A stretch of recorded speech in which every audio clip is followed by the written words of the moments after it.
یہ جنت پوری کی پوری اللہ تعالیٰ کا دسترخوان ہے۔ حضور فرماتے ہیں یہ قرآن جو ہے یہ اللہ کا دسترخوان ہے۔ برقع جو ہے وہ ایمان کی حفاظت ہے، پوری نسل کی حفاظت ہے۔ قرآن کے حکم پر عمل ہے برقع پہننا۔ جس بندے کے لیے اللہ شرح صدر فرما دے نا، اس کے لیے جنت جانے والے اعمال آسان ہو جاتے ہیں، اور جس کا دل اللہ تعالیٰ تنگ کر دے اسلام کے لیے، اس کے لیے جہنم جانے والے کام آسان ہو جاتے ہیں۔ آج اس وقت جو ہے نا، قسم خدا کی بہت زیادہ آفت آ پڑی ہے لوگوں پر، ان کے دل جو ہیں وہ اللہ تعالیٰ کے احکامات سے تنگ ہوئے پڑے۔ حاضرین ذوی احتشام، میں نے آپ کے سامنے سورہ زمر کی آیت نمبر 22 تلاوت کی۔ اس آیہ مبارکہ میں اللہ تبارک و تعالیٰ نے اسلام کے قبول کرنے اور نہ کرنے کا ایک معیار بیان فرمایا کہ کون اسلام قبول کرتا ہے اور کون اسلام قبول نہیں کرتا۔ اللہ اکبر۔ اللہ تعالیٰ نے ارشاد فرمایا افمن شرح اللہ صدرہ للاسلام، یہ ذہن میں رہے اس آیہ مبارکہ میں اللہ تعالیٰ نے ایک سوال کیا ہے اور اس کا جواب جو ہے اہل فہم پر چھوڑا ہے کہ اس کا جواب خود ہی سوچ لیں۔ سوال اللہ نے کیے، جواب نہیں دیا اللہ نے اس کا۔ یہ حمزہ جو ہے استفہامی ہے، یہ پورا کلام استفہامی ہے۔ اللہ تعالیٰ نے ارشاد فرمایا افمن شرح اللہ صدرہ للاسلام، میں کیا وہ شخص جس کے سینے کو اللہ نے اسلام کے لیے کھول دیا ہے۔ یہ شرح کا معنی تفصیل کرنا ہے، واضح کرنا ہے، عیاں کرنا ہے، کھول دینا ہے، وسعت دینا ہے، بہت سارے معنی ہیں اس کے۔ فرمایا اللہ تبارک و تعالیٰ نے کیا وہ شخص جس کے سینے کو اللہ نے اسلام کے لیے کھول دیا ہے، فہو علی نور من رب، پس وہ اپنے رب کی طرف سے ملنے والے نور میں چل رہا ہے۔ وہ شخص فویل للقاسیۃ قلوبہم من ذکر اللہ، یا وہ شخص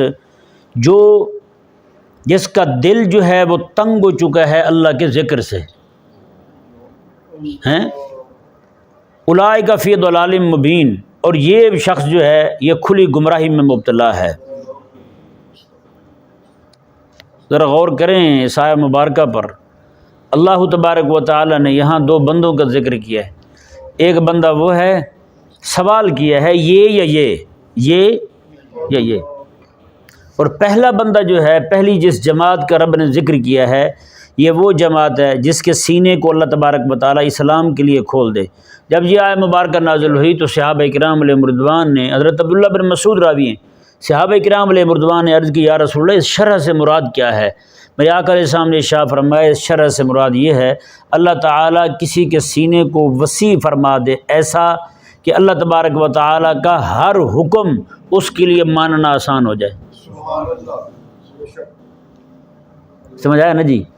اس کا سینہ وسیع ہو جائے توحید کے لیے، نبوت کے لیے، ختم نبوت کے لیے، ہر ایک طرح کے عقیدے کو، ہر ایک طرح کے حکم کو ماننے کے لیے، اپنانے کے لیے، اس کو دل میں جگہ دینے کے لیے میرے آقا علیہ السلام نے فرمایا اس کا سینہ وسیع ہو جائے۔ اور جس کا سینہ تنگ ہو جائے، فرمایا کہ فویل للقاسیۃ قلوبہم من ذکر اللہ، فرمایا کہ اور ہلاکت اور بربادی ہے ان دلوں کے لیے جو اللہ کے ذکر کے لیے تنگ ہوئے پڑے ہیں۔ اللہ کے ذکر سے مراد جو ہے وہ قرآن ہے، وہ توحید ہے، وہ نبوت ہے، وہ ختم نبوت ہے۔ ذکر سے مراد تمام چیزیں، اس میں عقائد بھی آئیں گے، اعمال بھی آئیں گے، ساری چیزیں آئیں گی۔ اللہ تبارک و تعالیٰ نے ارشاد فرمایا کہ یہ لوگ جو ہیں، ایک طرف وہ بندہ کھڑا ہوا ہے جو اللہ تبارک و تعالیٰ کے احکامات کو دل و جان سے تسلیم کیے ہوا ہے، توحید کو تسلیم کیے ہوا ہے، اللہ تعالیٰ جو بھی حکم دے رہا ہے اسے وہ مانے جا رہا ہے۔ میں وہ بندہ یا یہ بندہ جس کے لیے اللہ کا ذکر جو ہے وہی تنگی کا سامان بنا ہوا ہے، اس کے لیے اللہ کا قرآن پڑھتے ہوئے اسے مسئلہ بنا ہوا ہے۔ آج ذرا اندازہ لگائیں پیارے بھائیو، پھر صوفیاء پتہ کیا فرماتے ہیں یہ جس بندے کے لیے اللہ شرح صدر فرما دے نا، اس کے لیے جنت جانے والے اعمال آسان ہو جاتے ہیں، اور جس کا دل اللہ تعالیٰ تنگ کر دے اسلام کے لیے، اس کے لیے جہنم جانے والے کام آسان ہو جاتے ہیں۔ آج آپ دیکھ لیں کیا حال بنا ہوا ہے لوگوں کا۔ یہاں مسجد میں بیٹھنا کتنا مشکل ہے لوگوں پر، ہے یا نہیں؟ تھوڑی دیر کا درس ہوتا ہے وہ سننا کتنا مشکل ہے، کتنا بھاری پڑتا ہے۔ ایسے بھاگتے ہیں، پتہ نہیں کہاں جا رہے ہیں یار۔ سچی بات ہے اس وقت کو غنیمت نہیں سمجھ رہے۔ گھر جا کے کیا کریں گے؟ زیادہ زیادہ لمبے ہو جائیں گے، 10 منٹ پہلے چلے جائیں گے، ہم 10 منٹ بعد چلے جائیں گے، 20 منٹ پہلے چلے جائیں گے، کیا کما لیں گے وہ جا کے؟ یار بتائیں ذرا۔ مسجد میں بیٹھنا بھاری پڑ رہا ہے۔ آج نعوذ باللہ من ذالک دیکھیں رمضان شریف کا مہینہ آتا ہے پہلے پوچھنا شروع کر دیتے ہیں، ہاں بھائی ہیں کئی بار تو پوچھتے ہیں پہلے، ہاں جی ان کو اتنی خوشی کسی اور شے کی نہیں ہوتی جتنی ان کو روزے 29 ہونے کی ہوتی ہے نا، روزے 29 ہو گئے. جو بندہ پوچھنے آئے گا نا وہ پوچھنے نہیں آئے گا، وہ منوانے آئے گا، یار اس بار 29 سے بن جائے، یار کیا مطلب ہے تمہارا ہیں؟ یعنی نیکی زیادہ کر کے ان کو خوشی نہیں ہوتی. نماز پڑھ رہے ہیں نا، نماز میں 2 تسبیح زیادہ پڑھی جائے پریشان ہو جائیں گے. الارم بج گیا یہاں پہ، بس کہیں گے بس جب بھی جماعت کھڑی ہو جائے بس چھٹی. یعنی مسجد میں 2 منٹ بیٹھنا اتنا بھاری پڑتا ہے ان کو. تو بتائیں نا ذرا یار، پھر اور کیا شے ہوتی ہے جو دل کو تنگ کرنے والی ہوتی ہے؟ جن کا دل اللہ کے ذکر کے بارے میں تنگ ہو گیا ہے، جن کو اللہ کے ذکر سے پریشانی ہونے لگتی ہے، جن کو قرآن سے پریشانی ہونے لگتی ہے، بتائیں ان کا کیا بنے گا پھر؟ اللہ اکبر کبیرہ. تو یہ معاملہ جو ہے نا، میں سچی کہہ رہا ہوں، یہ کوئی معاملہ ان تک محدود نہیں تھا، مکے کے مشرک تک، ابو جہل تک محدود نہیں تھا. آج کل کے کئی نام نہاد مسلمان بھی اللہ کے ذکر سے پریشان ہوتے ہیں اور اللہ کے قرآن سے پریشان ہوتے ہیں. یہاں اللہ تعالیٰ کے احکامات سنا دینا پڑھ کے، کہتے ہیں مولوی صاحب بس سیدھی سیدھی تقریر کریں، سیدھی سیدھی. بندہ پوچھے رہا آپ کا قرآن سنا رہا ہے، تو کہتا ہے سیدھی تقریر سنا، اس کا مطلب یہ کہ قرآن الٹے راہ جا رہا ہے ہیں؟ بتائیں نا. کئی بار لوگوں نے کہا ہے اور یہ آپ سیدھی سیدھی تقریر کر رہے ہوتے ہیں، ایک دم سے آپ جناب ہٹ جاتے ہیں. کہاں ہٹ جاتے ہیں بھائی ہیں؟ وہ کہتے ہیں یہ آپ یہ بتائیں کہ ابو جہل ایسا تھا، ابو لہب ایسا تھا، شیبہ ایسا تھا، عتبہ ایسا تھا، فلانے ایسے تھے. یہ نہ کہیں کہ ہم بھی ویسے ہیں، یہ نہ کہیں، کیونکہ اس سے تو پھر ہمیں اپنا علاج کرنا پڑے گا. آپ جو ہے نا ان کا مرض بتائیں، ہمارے اندر جو بیماری ہے وہ نہ بتائیں ہمیں. کہیں یہ نہ ہو کہ ہمیں اپنے مرض کا علاج کروانا پڑ جائے، یہ نہ بتائیں ہم. تو پھر آپ سوچ سکتے ہیں کہ ہمارے لوگوں کا حال کیا ہو چکا ہے. بدبختی اتنی لازم آ چکی ہے ان پر. پہلے تو جمعے والے دن پہلے مسجد میں گھستے نہیں، عین وقت پر آئیں گے. یہ تو چلو گلہ کرتے ہیں جناب علماء جو ہیں وہ پرانی تقریریں سناتے ہیں، یہ کرتے ہیں وہ کرتے ہیں. جو ہر جمعے تمہیں تمہاری ضرورت کی چیزیں بتاتے ہیں، تم وہاں کب سنتے ہو بھلا بتاؤ؟ وہاں بھی تو تم نہیں جاتے. ہاں ایسا بندہ جو بدبخت ہو پرلے درجے کا، جو اللہ تعالیٰ کے احکامات کے معاملے میں تو متجدد بنا ہوا ہو، اس کی ہر ممکن کوشش ہوتی ہے کہ لوگوں کو بتاؤں ایسے مسائل جس سے میں کہوں کہ جناب یہ بھی فرض نہیں ہے، یہ بھی فرض نہیں ہے، یہ بھی فرض نہیں ہے. تو لوگ جو ہیں وہ جناب میرے ارد گرد جمع ہوتے چلے جائیں، اور ان کو ان کی باتیں بڑی جلدی سمجھ آتی ہیں جو ان کو اللہ تعالیٰ کے احکامات کی منفی کرتے ہوئے دکھاتے ہیں. نہیں سمجھ آتی. اللہ تعالیٰ کے احکامات کی نفی کرتے ہوئے دکھاتے ہیں، اور یار یہ بھی نہیں ہے، یہ بھی نہیں ہے، یہ بھی نہیں ہے. یار ایسے مولوی نے بنایا ہوا، یار مولوی کی اپنی باتیں بنی ہوئی. جو لوگ اس طرح کی باتیں سناتے ہیں ان کو وہ بڑے دل کو بھاتے ہیں. یار کمال بات بندہ، یار تحقیق ہم نے سنی. جیسے میں نے بتایا تھا آپ کو کہ بندہ یہی میرے پاس آیا، کہنے لگا جی وہ آپ نے تو تراویح پڑھا ہمیں مار دیا تھا 20 رکعت. ہم نے غامدی صاحب کو سنا ہے، وہ فرماتے ہیں تراویح تو ہے ہی کوئی نہیں، تراویح نام کی تو عبادت ہی کوئی نہیں. ابھی وہ دوسرا جو ہے وہ بنو غوامد میں سے ہی ہے، وہ مرزا جلمی، اس نے یہ کہا ہے کہ نعوذ باللہ من ذالک، کہتا تراویح پڑھنا تو نماز کی توہین ہے. بتائیں کہاں جائیں؟ اب اس کو جو اتنے سارے اس کے احمق اس جیسے لوگ جو ہیں وہ سنتے ہیں سارے، ان کے لیے تو وہ جناب اس وقت کیا سے کیا بنا ہوا ہے. بتائیں افمن شرح اللہ صدرہ. اس لیے اللہ تبارک و تعالیٰ نے اس بات کا جواب نہیں دیا، لوگوں پر چھوڑا ہے. تو کتنے لوگ ہیں یار جن کے لیے اللہ تبارک و تعالیٰ کا قرآن جو ہے وہ دل کی تنگی کا سبب ہے. یہ بھی وقت آنا تھا یار. قسم خدا کی حیران کن بات یہ ہے، اللہ تبارک و تعالیٰ جسے اپنی سب سے بڑی نعمت فرما رہا ہے، اسی نعمت سے جس چیز سے ابو جہل کا دم گھٹتا تھا اسی چیز سے آج کے مسلمان کا دم گھٹ رہا ہے یا نہیں؟ جس چیز سے ابو جہل کا دم گھٹتا تھا نا، اسی چیز سے آج کے مسلمان کا دم گھٹ رہا ہے. جس چیز سے ابو جہل کو پریشانی تھی اسی چیز سے آج کے مسلمان کو پریشانی ہے.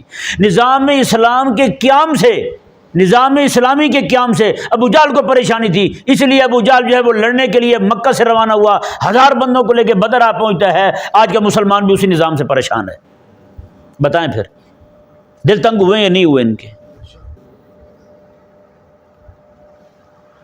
آج اس وقت جو ہے نا قسم خدا کی بہت زیادہ آفت آ پڑی ہے لوگوں پر. ان کے دل جو ہیں وہ اللہ تعالیٰ کے احکامات سے تنگ ہوئے پڑے، اللہ کے احکامات سے تنگ ہوئے پڑے. باہر بل جمع کروانے جائیں گی ان کی بہنیں، بیٹیاں جائیں گی، بیویاں جائیں گی، بچے جائیں گے، 3 گھنٹے لائن میں کھڑے رہیں گے، کسی کا دل تنگ نہیں ہوگا. یہاں مسجد میں 2 منٹ دروازہ کھلنے میں لیٹ ہو جائے اتنے پریشان ہوں گے کیا بتائیں. چھوڑیے ہم نماز نہیں پڑھتے یار, کہیں اور جا رہے ہیں بتائیں نا. ان کے دل کتنے تنگ پڑے ہوئے ہیں. ڈاکٹر سے ٹائم لے کے ڈاکٹر پتہ کتنی دیر کا ٹائم دیتے ہیں, 6 مہینے بعد کا ٹائم دیتے ہیں ڈاکٹر. بندہ مر جائے وہ 6 مہینے بعد ٹائم دے رہے ہیں. یہاں مسجد میں 2 منٹ برداشت کرنی, 1 منٹ برداشت کرنی, سوئی پہ سوئی چڑھی نہیں فوراً نعرہ لگا دیا پڑھاؤ نماز. کسی کو پکڑ کے چل گئی تو نماز پڑھا دے یار, نہیں آتا امام صاحب تو نہ ہے مسئلے کون. آخر مسلمان کو تو ایسا نہیں ہونا چاہیے یار, یہ ہونا چاہیے ایسا. تو بھائی یہ ہو کیوں گیا ایسا, دل تنگ ہو گیا. اس لیے وہ بزرگ فرماتے ہیں المومن فی المسجد کالسمک فی الماء, مومن جو ہے نا مسجد میں ایسے خوش رہتا ہے جیسے مچھلی پانی میں خوش رہتی ہے. اور کہتے ہیں المنافق فی المسجد کالطیر فی القفص, کہتے ہیں منافق مسجد میں جب آ جاتا ہے وہ ایسے لگتا ہے جیسے پرندہ پنجرے میں پھنس گیا ہو. پرندہ پنجرے میں پھنس کے پریشان ہوتا ہے نا, اسی طرح فرمایا کہ منافق مسجد میں آ کے پریشان ہوتا ہے. آج میں اور آپ جو ہے نا ہم خود اپنے دل کا جو ہے نا وہ سچی بات ہے, رات کو سوئیں تو غور کریں ذرا میرے دل کی کیفیت کیا ہے. مسجد میں بیٹھتے ہوئے میں کتنا پریشان ہوتا ہوں, بار بار گھڑی کی طرف, یار 10 منٹ نہیں آتے مسجد میں, بار بار گھڑی کی طرف دیکھتے ہیں. کتنی بار ٹائم دیکھ بیٹھتے ہیں ایک نماز پڑھنے کے لیے یار, 8 منٹ 10 منٹ لگتے ہیں نماز میں بس, فرضوں میں ہے یا نہیں. وہ بھی حساب رکھتے ہیں کیسے یار. اتنے دل تنگ ہو گئے یار ہمارے اللہ تبارک و تعالیٰ کی بارگاہ میں. اور جس خالق اور مالک نے تمہیں اتنی زندگی دی ہے یار, عافیت دی ہے, راحت دی ہے, سارا کچھ عطا فرمایا, اس رب کے لیے وقت نہیں ہے ہمارے پاس یار. جس نے اتنا وقت دیا اسی کو وقت دیتے ہوئے ہمارا جناب ہماری جان نکلتی ہے. اگر قیامت والے دن اللہ تعالیٰ نے پوچھ لیا ہاں بتا تو کیسے آیا میری بارگاہ میں, ہیں وہ کہے گا مولا ہاں میں وہ بندہ تھا تیرا وفادار تھا, مجھے موت پڑتی تھی تیری بارگاہ میں کھڑے ہوتے ہو. کیا جواب ہوگا ہمارے پاس بتائیں. پچھلی آسمانی کتابوں میں اللہ تبارک و تعالیٰ نے یہ شکوہ فرمایا ہے انسان سے, فرمایا کہ تو کیسا شخص ہے, تیرے دوست کا تجھے خط آ جائے نا, راستے میں جاتے ہوئے تو بیٹھ کے وہیں پہ کھولے گا پڑھے گا تو ہیں, اور تجھے سمجھ نہیں آئے گی, کسی کو کہے گا یار مجھے سمجھا تو صحیح کیا لکھا ہوا ہے. اللہ تعالیٰ نے فرمایا میں نے جو کتاب تجھے بھیجی ہے کبھی اس کے لیے بھی اتنی کوشش کی ہے تو نے بتائیں. وہ تو پکڑ پکڑ کے دھکے کے ساتھ بٹھایا جائے, پڑھایا جائے, سمجھایا جائے, سننے کو تیار کون نہیں. جس کو بھی کہا جائے وہ کہتے ہیں یہ 10 سنتے ہوئے نیند بہت آتی ہے, یہ نیند کیوں نہ آئے ہیں. دل جو گھٹے ہوئے ہیں یار, دل تنگ ہوئے ہوئے ہیں. اللہ تعالیٰ نے ایک اور مقام پہ سورہ انعام میں فرمایا, اللہ تعالیٰ نے اسی بندے کے بارے میں بالکل یہی آیت مبارکہ یہی مضمون ہے. سورہ انعام آیت نمبر 22 میں اللہ تعالیٰ نے فرمایا کہ جس بندے کا سینہ میں اسلام کے لیے تنگ کر دوں نا, فرمایا کہ میرے حکم پر چلتے ہوئے اس کو ایسی سختی آتی ہے, ایسی تکلیف ہوتی ہے جیسے کسی بندے کو مجبور کیا جائے تو آسمان پہ چڑھ, کسی کو آسمان پہ چڑھانے کے لیے کسی کو مجبور کر دیا جائے. بتائیں آسمان پہ چڑھنا کتنا مشکل ہے, وہ ممکن ہی کوئی نہیں, کوئی چڑھ سکتا ہے آسمان پر. اللہ تعالیٰ نے فرمایا کہ میرے حکم پر چلنا ایسے بندوں کے لیے اتنا مشکل ہے.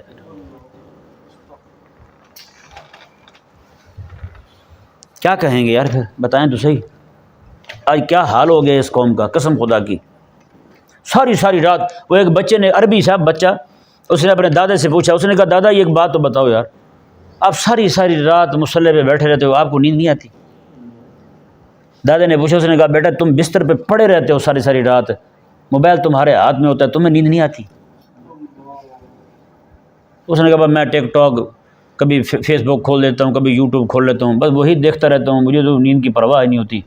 آپ نے کہا بچے بس قسمت کی بات ہے, تجھے یوٹیوب اور ٹک ٹاک کا عشق نہیں سونے دیتا, مجھے مالک کا عشق نہیں سونا دیتا. آج حال تو یہ ہو گیا قسم خدا کی ہے. کہاں وہ نوجوان تھے یار, چھوٹے بچے.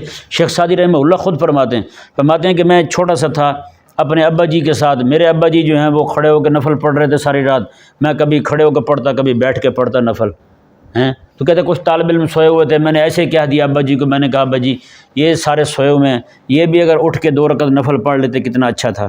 کہتے میرے ابا جی نے مجھے سمجھایا, کہا کہ بیٹا تو بھی اگر رات کو سو جاتا نا ساری رات, تیرے لیے یہی اچھا تھا, تو نے ان کی غیبت کر کے اپنی ساری رات کی عبادت ضائع کر لی ہے. تو نے ان کی غیبت کر کے ساری رات کی عبادت ضائع کر لی ہے. یعنی آپ نے یہاں یہ دیکھنا ہے کہ شیخ سعدی رحمہ اللہ کے بچے تھے, ساری رات کھڑے رہے, ساری رات اپنے ابا کے ساتھ بیٹھ کے نفل پڑھتے رہے. اور آج کتنے ہیں ہم میں سے کتنوں کے بچے ہیں جو جناب راتوں کو وہ نفل چھوڑیں عشاء پڑھتے ہوں, بتائیں, فجر پڑھتے ہوں, بتائیں. کچھ بھی نہیں۔ تو پھر آگے سے ایک بڑا مقولہ مشہور ہے، اس کی میں آج تصحیح کر دوں۔ وہ کہتے ہیں کہ جس ترکی کہاوت ہے، جس مسجد کی پچھلی صف میں، جس مسجد میں آخری صف میں بچوں کا شور نہ ہو تو سمجھیں کہ ان کی نسلیں ویران ہو گئی ہیں، ان کی نسلیں ویران ہو گئی۔ میں یہ کہتا ہوں یہ جملہ جو ہے نا وہ کسی نے غلط مشہور کر دیا ہے۔ ترکی میں بزرگ لوگ ہیں، ایسے احمق نہیں ہیں جیسے ہمارے ہاں ہیں۔ وہ مقولہ یوں ہو سکتا ہے کہ فرمایا کہ اگر تمہاری مسجد میں صفیں بنیں، بڑے لوگ ہوں اور بچوں کی صف نماز پڑھنے والی نہ ہو تو تمہیں آنے والی نسل کی فکر کرنی چاہیے۔ یہ جملہ ٹھیک ہے کہ نہیں سمجھ آئی؟ جملہ یہ ہونا چاہیے۔ یہ شور والی بات جو ہے نا یہ بھی احمقانہ بات ہے کہ بچوں کا شور ہونا چاہیے۔ وہ شور تو بچے کر ہی دیتے ہیں، لیکن پچھلی صف ہونی چاہیے بچوں والی، نماز پڑھنے والی۔ بچوں کو جب ہم شوق نہیں دلائیں گے، یہاں میں سچ کہوں ہم خود بچوں کو اسلام سے دور کرنے والے ہیں۔ ہم میں سے ایک بابا ضرور ہوگا مسجد میں جو ہر وقت اس کا میٹر جو ہے نا وہ ہائی رہے گا، بی پی ہائی رہے گا، شوگر اس کی وہ بھی ہائی فائی رہے گی ہر وقت جناب، وہ 300 سے اوپر ہوگا معاملہ۔ جب دیکھے گا بچے کو ایسے اکھڑ کر پڑے گا کیسی کیسی پھر دے گا۔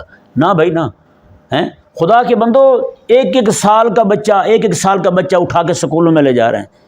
جو بچہ اپنی جب نجاست نہیں دھو سکتا، بتا نہیں سکتا کہ میں نے جناب پوٹی کی ہوئی ہے، وہ بچہ بھی سکولوں میں جا رہا ہے یار۔ وہ سکول کی تعلیم اس پہ فرض ہو گئی ہے، مسجد میں آنا جناب تم کیا تو جناب بالغ جب تک نہ ہو جائے اس وقت تک مسجد نہ آئے۔ نہ کرو یار، یہ دل تنگ، ہم نے بچوں کو دل لگایا ہی نہیں اللہ تعالیٰ کی بارگاہ کے ساتھ۔ ہم نے بچوں کو اللہ تعالیٰ کی محبت سکھائی کوئی نہیں۔ افمن شرح اللہ صدرہ للاسلام میں وہ اتنی بڑی بات کر کے اللہ تبارک و تعالیٰ، کون سا ایسا مشکل کام تھا اللہ تعالیٰ جواب نہ دیتا اس کا یار؟ اللہ نے جواب اس کا اہل فہم میں چھوڑا ہے۔ میں تم ہی بتا دو یار، ایک وہ بندہ ہے جس کا سینہ اللہ کے لیے اسلام کے لیے کھول دیا ہے، ایک وہ بندہ ہے جو اپنا دل اتنا تنگ لیے بیٹھا ہے کہ اللہ تعالیٰ کی توحید کا نور ہی اس میں داخل نہیں ہو پا رہا۔ بتاؤ کون ان میں افضل ہے، کون ان میں خیر والا ہے، کون ان میں اچھا ہے، کون ان میں وہ ہے بندہ جو جنت کی راہ پہ چل رہا ہے، کون ایسا بندہ جو جہنم کی راہ پہ چل رہا ہے؟ بتاؤ ذرا۔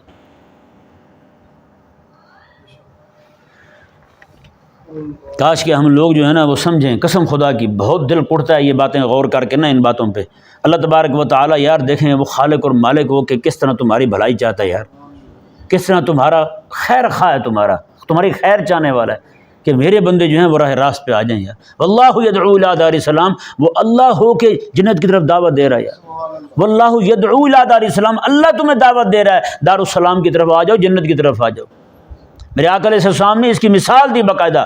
حضور فرماتے ہیں کوئی بندہ جو ہے وہ دسترخوان بچھائے، کھانے چن دے اس پر، کھانا چننے کے بعد کسی بندے کو کہے تو کھڑے ہو کے آواز دے آ جاؤ لوگو کھانا تیار ہے، آ جاؤ دسترخوان لگا ہوا ہے، کھانے چن دیے گئے ہیں، تم آ جاؤ جناب کھانا کھا لو۔ حضور فرماتے ہیں میرے اللہ تبارک و تعالیٰ نے جنت بنا دی، اس میں محلات بنا دیے، ہر شے عالی شان طریقے سے بنا دی۔ بنانے کے بعد اللہ تعالیٰ نے مجھے داعی بنا کے بھیجا ہے۔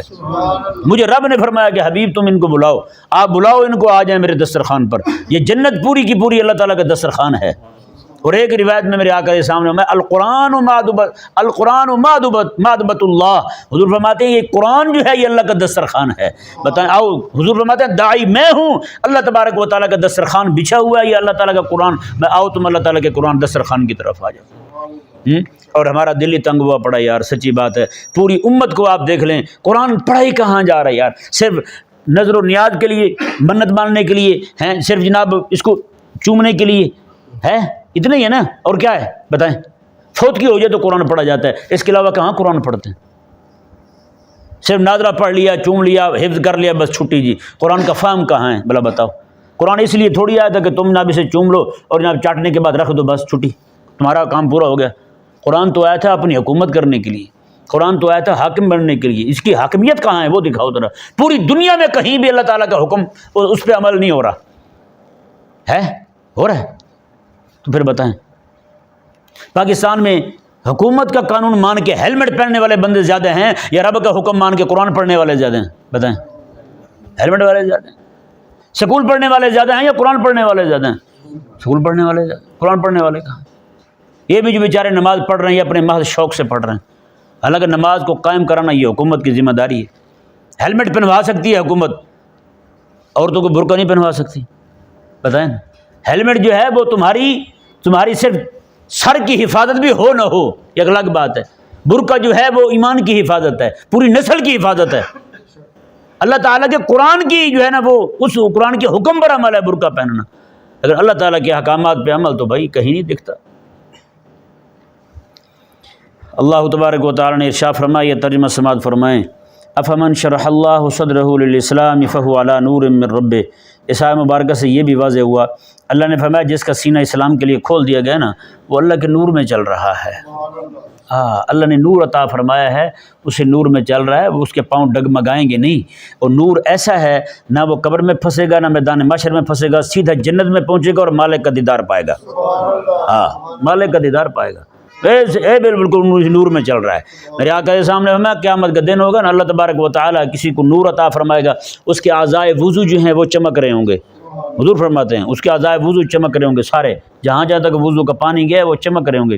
میرے آقا علیہ السلام میں کئیوں کا نور زیادہ ہوگا، کئیوں کو کم. حضور فرماتے ہیں اتنا کم ہوگا، اتنا کم ہوگا، کئی بندے جو ہے نا ان کا نور صرف پاؤں کے انگوٹھے میں تھوڑا سا چمک رہا ہوگا، بس تھوڑا سا ہوگا.